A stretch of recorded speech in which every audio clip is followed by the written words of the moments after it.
Hello नमस्ते प्रणाम दोस्तों, जय श्री कृष्णा, राधे राधे। आप सबके बेटी विवाह की सुनाओ थे दोस्तों। जैसे लगे कमेंट में जरूर बताइए, लाइक और सब्सक्राइब करें मत भूलिए दोस्तों। जय माता दी। के करे सहरवा हम रहबई हे बहिनी, मोर घर भय अधियार,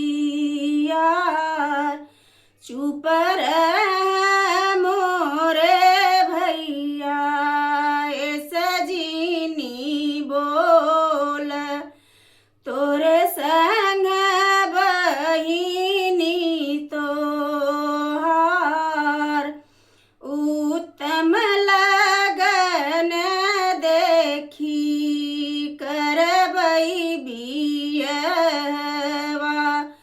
भरी जई घरवा तोहार, ना मोरे मैया हो ना मोरे बाबू, नाही मोरे बाटे नीबा,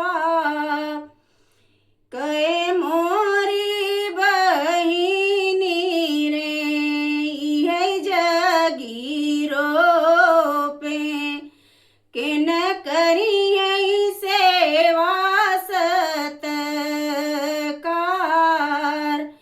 जीजा तोहार भैया इहे जगरोपी हैं, हम करबै सेवा सत्कार, चार बहिनी भैया तोहर जे बाटिनी, काहे समझ भैया के चार